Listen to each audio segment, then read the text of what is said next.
When my only sibling died, he didn't leave behind any children, and neither do I. Somewhere between the death certificates and the he's in a better place, it dawned on me I'm the remaining child. Therefore, the family tree ends with me. You just lost your loved one. Now what? Welcome to the Grief and Life podcast, where we explore this new reality through grief-colored lenses. Openly, authentically, I'm your host, Nina Rodriguez. Let's get started.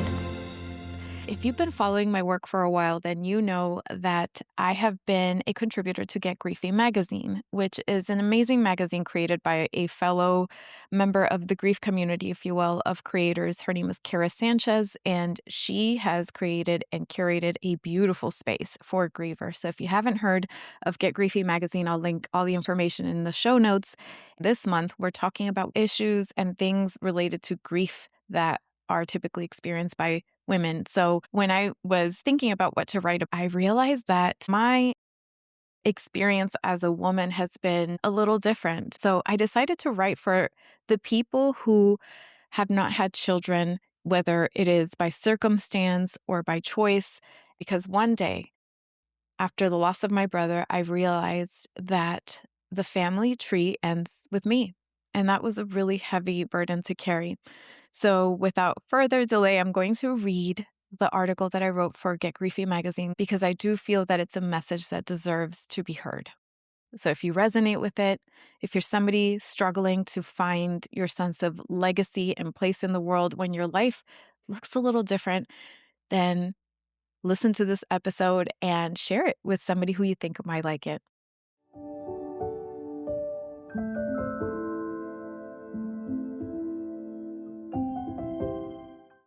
When my only sibling died, he didn't leave behind any children, and neither do I.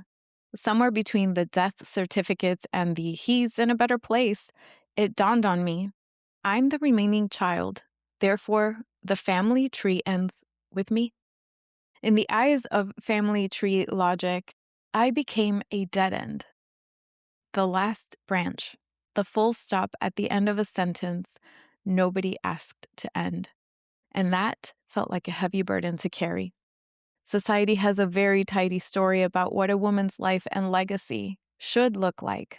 Children who carry your eyes, grandchildren who carry your recipes, and a family name meant to ripple through generations. It's a beautiful story, it's just not the only one. And for those of us who are childless or child-free, by circumstance, by health challenges, by loss, by choice, by the strange and winding roads that our lives took, the absence of that story can feel less like a different path and more like a verdict.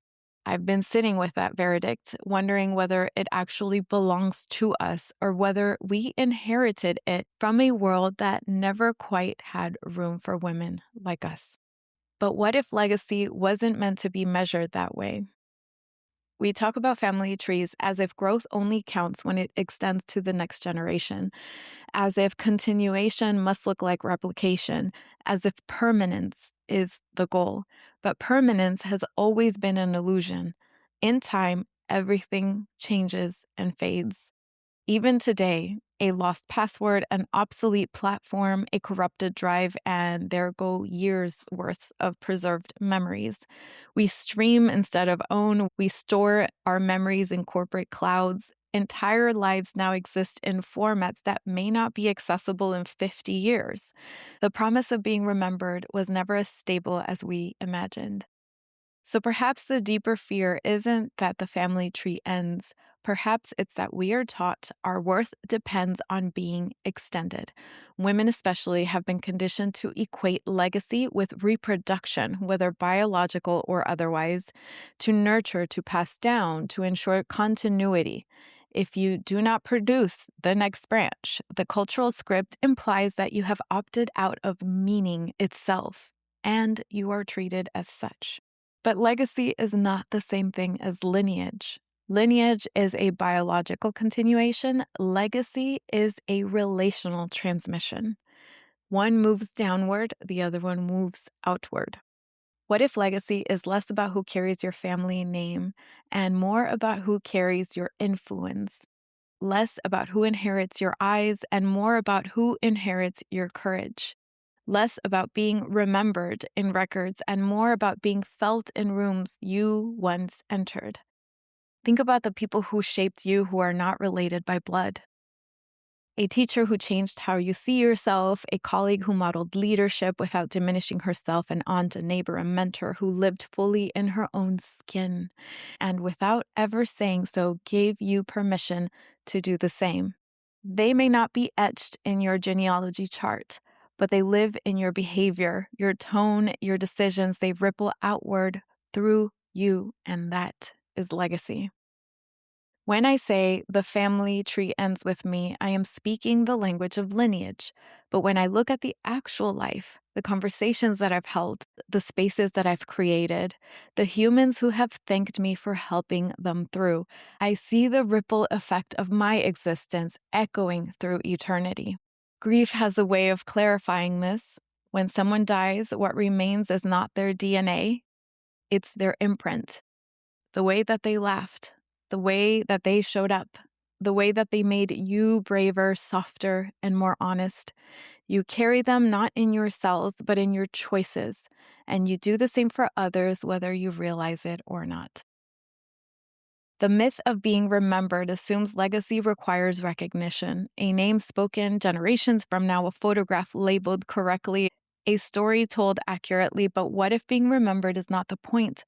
The real question is, did my presence alter anything meaningfully while I was here? We are living in a time when traditional milestones are shifting. Marriage is no longer guaranteed. Children are no longer inevitable. The structures that once organized a woman's life are bending. For some, this feels destabilizing. For others, liberating. And for many, it's both. But in the absence of a prescribed path, we are being asked to define legacy for ourselves. The family tree that ends with me can feel heavy to carry. And yet, the more I sit with it, the more I see that the tree is only a metaphor for continuity. There are also rivers, currents, and fields where seeds scatter without permission or planning. Legacy might be less about extension and more about diffusion, less about permanence and more about participation. I will likely never be a mother or an auntie, and I am the last branch in a particular biological line. And still, I have influenced humans. I have loved and been loved. I have altered conversations. I have witnessed and been witnessed. I have made space in rooms that might otherwise have been smaller. Maybe the family tree ends with me, but the energy does not. The influence does not. And the kindness does not. And long before we diagrammed ancestry, legacy was the ripple effect of a life lived in relationship. It was never guaranteed to be permanent. It was only ever guaranteed to be shared. And shared meaningfully, even briefly, is enough.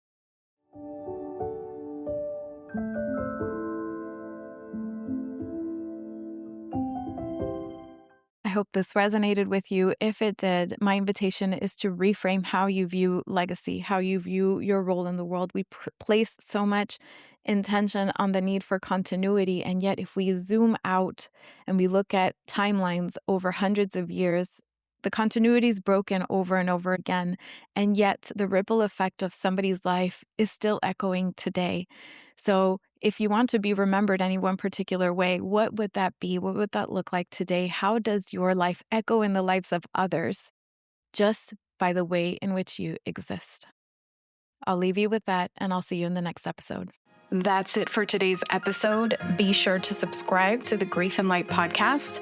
I'd also love to connect with you and hear your thoughts and your stories. Feel free to share them with me via my Instagram page at Grief and Light, or you can also visit griefandlight.com for more information and updates. Thank you so much for being here, for being you, and always remember, you are not alone.